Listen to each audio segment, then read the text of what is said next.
아멘. 아멘. 반갑습니다. 깊은 성탄입니다. 우리 하나님의 평강과 은혜가 우리 성도님들 가정 가운데 가득하시기를 다시 한번 축복드립니다. 하나님은요, 이 자리에 앉아 계신 저와 여러분 한 분 한 분들을 사랑하십니다. 얼만큼 사랑하시냐면 이처럼 사랑하신다라고 표현합니다. 이처럼이란 말은 무슨 말이냐면 하나님께서 아들을 우리를 위하여 이 땅에 대속물로 보내셔서 십자가에 죽게 하시는 그만큼의 사랑을 의미합니다. 여러분, 저는 제 아이들을 정말로 사랑합니다. 많이 부족하고 서툴고 그렇지만 저는 저희 아이들을 위해서 제 목숨을 내라고 한다면 그렇게 많이 고민하지 않고 지불할 용의가 있습니다. 아니, 어쩌면 제 목숨보다 더 아이들을 사랑한다고 감히 말씀드릴 수 있습니다. 저는 아이들이 원하는 것이라면, 저의 아이들이 원하는 것이라면 범죄하지 않는 한도 내에서 제가 할 수 있는 모든 것을 다 하고 싶습니다. 왜냐하면 제 부모님도 그렇게 저를 사랑해 주셨고, 그렇기 때문에 저 역시 제 아이들을 그렇게 해주고 싶은 것입니다. 아마 이 자리에 앉아 계신 모든 부모님들, 아까 아동부 활동할 때, 중고등부 활동할 때 아마 보셨을 거예요. 다 같은 마음일 겁니다. 우리 자녀들이 그렇게 하나님 앞에 아름답게 서는 것 참 큰 영광이고 복된 것이죠. 우리 부모는 자녀들을 그렇게 사랑하는 것이기 때문에 그렇습니다. 얼마 전에 KBS에서 KBS 스페셜이라고 하는 특별한 방송을 이렇게 프로그램을 방영한 적이 있습니다. 여러분 한번 시간 나실 때 한번 보시는 것도 좋겠다 생각이 됩니다. 주제가 뭐였냐면 엄마의 자리였었어요. 엄마의 자리. 40대, 30대, 40대 말기암에 걸린 엄마들의 이야기였었습니다. 32살에 암이 걸렸어요. 이 사진에 보신 분은. 32살에 암이, 남편도 37살인데 남편도 말기암이에요. 부부가 이렇게 암이 걸려서 지금 이 아이가 돌이 됐는데 돌잔치 하고 나서 사진을 찍은 그런 사진입니다. 암에 걸려서 이렇게 자신의 어떤 아픔을 고백하면서 5분 정도가 이렇게 말기암 환자분들이 방송에 등장하는데요. 30대, 40대 젊은 나이에 말기암 선고를 받고 나서 그분들이 공통적으로 맨 처음 하게 된 고백은 뭐였냐면, 병들어서 두려운 것보다는 엄마 없이 살아갈 자녀들에 대한 안타까움과 걱정이었었습니다. 나는 죽어도 어쩔 수 없지만 나 없이, 엄마 없이 살아갈 아이들을 보면서 눈물을 흘리는 고백을 하는 것을 보았습니다. 적어도 유치원 때까지만이라도 살고 싶습니다. 적어도 초등학교 갈 때까지만이라도 살고 싶습니다. 적어도 대학 갈 때까지만이라도 살고 싶습니다. 적어도 내 딸이 결혼식 할 때 제가 사돈네 어르신과 함께 촛불의 불은 밝히고 죽고 싶습니다. 이런 눈물 어린 고백들을 하면서 그분들이 하신 공통적인 고백은 다 자녀들에 대한 애잔한 마음과 슬픈 고백이었습니다. 여러분, 늘 말씀드리지만 우리 가운데 몹쓸병에 들거나 무슨 어려움을 당한 것은 그분들이 우리보다 무슨 특별한 죄가 있어서나 잘못이 있어서가 아닐 것입니다. 그저 우리 인생은 던져지는 삶의 자리에서 주어진 삶을 살아가는 피조물일 뿐이기 때문에 그렇습니다. 왜 그랬느냐, 어찌 그랬느냐 다 이해가 되지 않습니다. 그저 던져지는 삶의 자리에서 주어진 삶의 과정을 밟아가는 것 뿐이죠. 근데 중요한 것은 어떤 삶에 던져졌든 간에 모든 부모의 공통점은 자녀만큼 우리의 마음을 끌어당기는 것도 없다는 사실입니다. 우리 청년들 꼭 기억하셔야 돼요. 여러분, 부모님이 여러분을 이해하지 못하고 또 가끔은 부딪히는 그런 어려움이 있다 해도요, 여러분 기억하셔야 돼요. 누구보다 여러분을 사랑하시는 분은 여러분의 부모님이십니다. 부모님들은 여러분을 위해 사랑하고 희생하기 위하여 마치 존재하는 것처럼 그렇게 살아가신다는 것이죠. 부모에게 자식은 그와 같은 존재입니다. 사무엘상 22장에 사울에게 쫓기면서 도피 중인 다윗이 아둘람 굴에 피신합니다. 그때 몇 사람들이 이 다윗에게 찾아오게 되는데요. 400명의 사람들이 다윗에게 찾아오게 되는데 그 사람들이 모두 환난당한 자, 빚진 자, 마음이 원통한 자들이었다, 이렇게 표현하고 있습니다. 여러분, 다윗은 도망자입니다. 왕이 죽이려고 추격하는 사람이에요. 근데 그 다윗에게 피난처를 삼아서 온다는 것은 정상적인 사람이라면 할 수 있는 일이 아닙니다. 그러지 않겠습니까?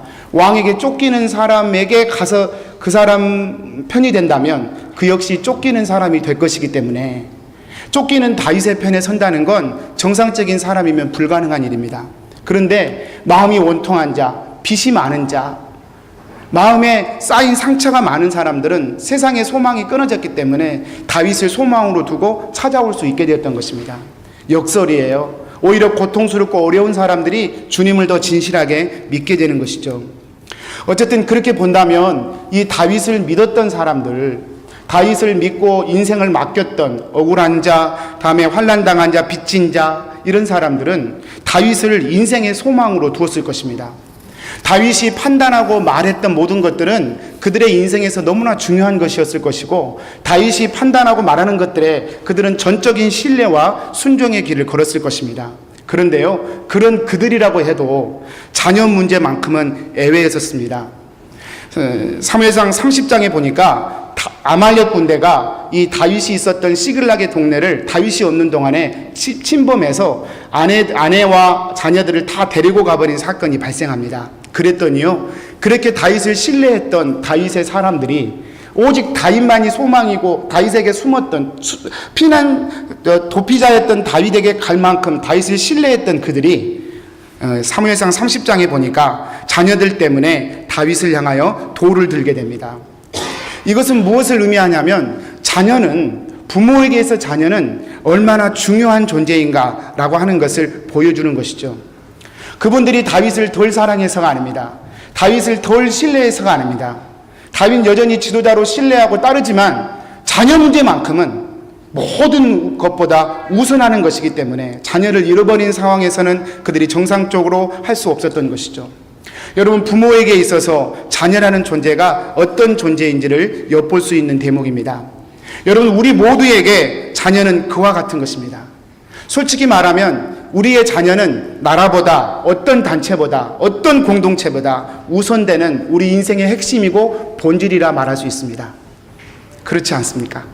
오늘 또 우리 자녀분들과 함께 크리스마스를 보내고 싶으셔서 잠깐 자리를 비운 외부에서 예배를 드리는 우리 성도님들도 많이 계십니다. 이해가 되지 않습니까?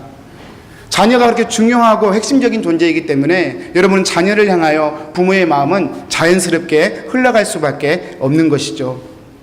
늘 얘기하지만 우리는 좀 불편해도 자녀들의 인생이 더 나은 삶을 살 수만 있다면 저희들은 불편해도 괜찮습니다. 조금 아파도 우리의 자녀들이 조금만 나은 삶을 살 수만 있다면 저희들은 기꺼이 감당할 수 있습니다. 이것이 부모된 우리 아닙니까? 그리고 자녀란 그런 존재가 아니겠습니까? 여러분, 그렇다면 우리가 그랬던 것처럼 성부 하나님과 성자 하나님의 관계는 어떠했을까요? 아니, 사랑의 원형이시고 우리가 하는 모든 사랑의 본질이신, 모든 사랑이 그 하나님께로부터 나온 것이라고 얘기하는데, 그 사랑의 본질이신 하나님께서 성부 하나님과 성자 하나님이 나누셨던 사랑은 얼마나 위대하고 놀랍겠습니까? 성경에 요한복음 10장 10절에 보면 예수님은 나와 아버지는 하나이다 라고 표현하십니다. 영혼의 차원에서 단 한 번도 이 성부 하나님과 성자 하나님이 부딪히거나 성부와 성자 하나님이 서로 이탈되거나 성부와 성자 하나님이 서로 분리된 일이 없었습니다. 영혼의 시간에서 처음도 없고 끝도 없는 그 영원한 시간에서 성부 하나님과 성자 하나님은 완전히 하나 있었습니다. 요한복음 10장에 보면 38절에 예수님이 이렇게까지 말씀하십니다. 내가 행하거든 나를 믿지 아니할지라도 그 일은 믿으라. 그러면 너희가 아버지께서 내 안에 계시고 내가 아버지 안에 있음을 깨달아 알리라. 내 안에 아버지가 있고 아버지 안에 내가 있음을 너희들이 알 것이다. 예수님은 하나님과 단 한 번도 떨어지거나 이탈된 적이 없었습니다. 완전한 합일, 완전한 사랑으로 맺어졌던 그 성부 하나님, 성자 하나님의 관계였었어요. 여러분, 그런데 성탄절은 무엇이냐? 이런 성부 하나님이 자신의 하나밖에 없는 독생자를 피조 세계인 이 땅에 보내시면서 짐승의 밥통인 구유에 태어나게 하신 것, 그것이 바로 성탄절입니다.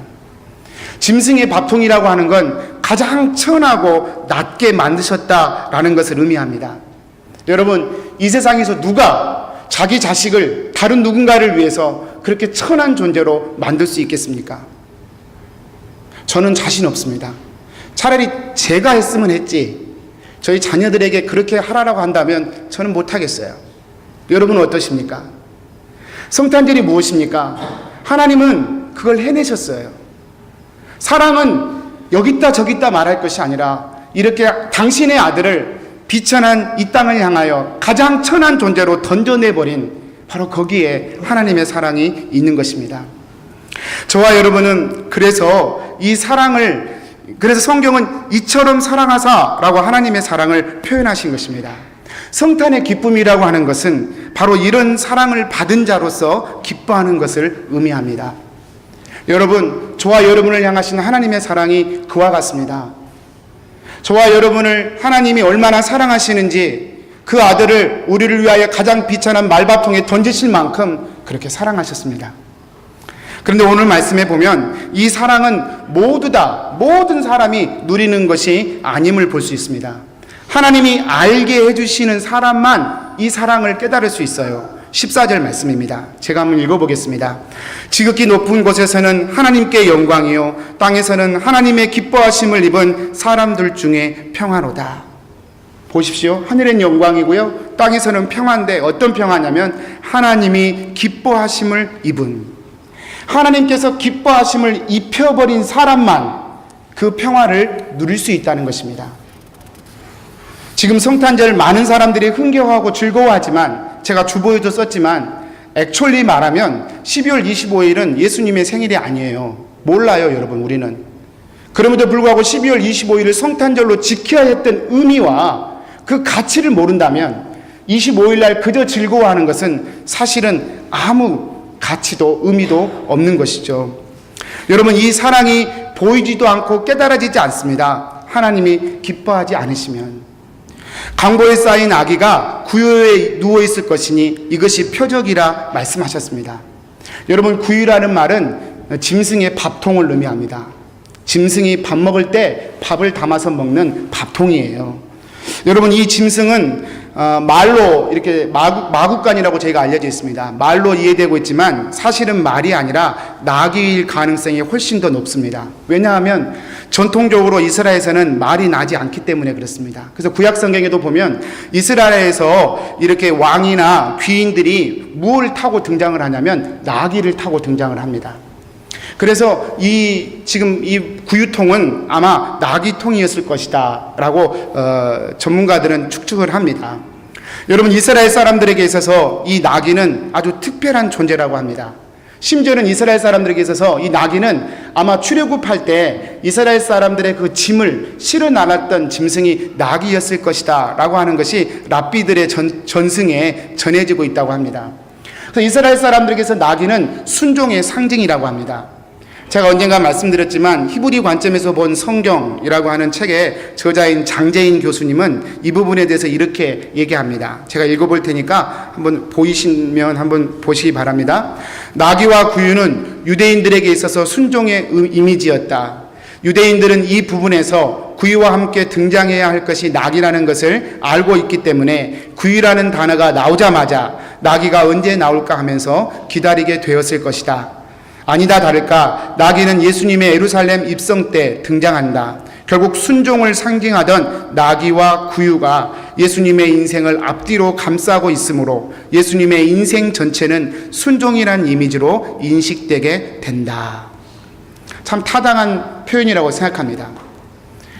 말 구유, 나귀 구유, 이 나귀 자체가 하나님의 뜻에 순종하는 그런 종의 모습을 상징하는 것이죠. 여러분, 예수님이 말 밥통에, 그 나귀 밥통에 태어나셨습니다.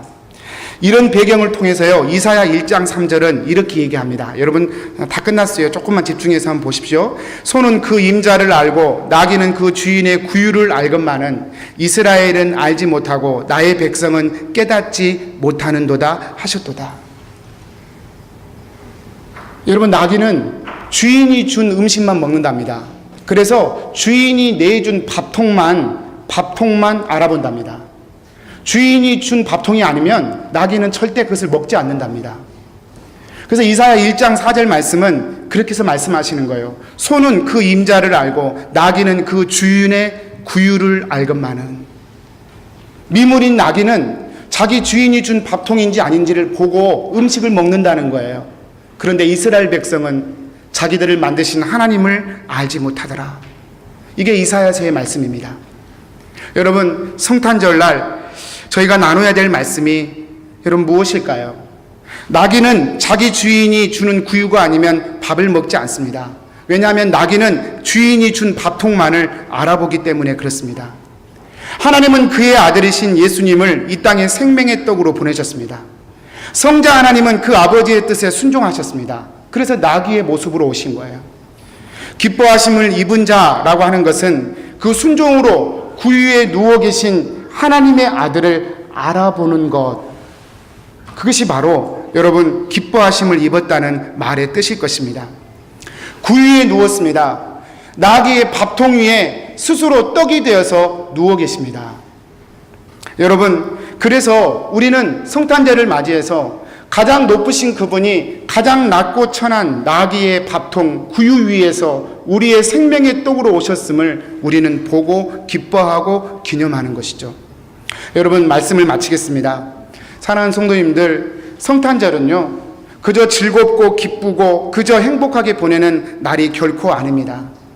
우리가 정말로 기뻐해야 할 것은 우리를 위하여 하나님이 생명의 떡으로 가장 천한 자로 오셨음을 알아보고 그것을 알아보도록 기뻐하심을 베풀어 주신 하나님의 은혜에 감격하여 그 사랑을 확인하고 선포하고 나누는 바로 그 날이 성탄절인 것입니다. 이런 성탄의 기쁨과 복이 저와 여러분 가운데 함께 하시기를 축복합니다. 우리 기도하겠습니다.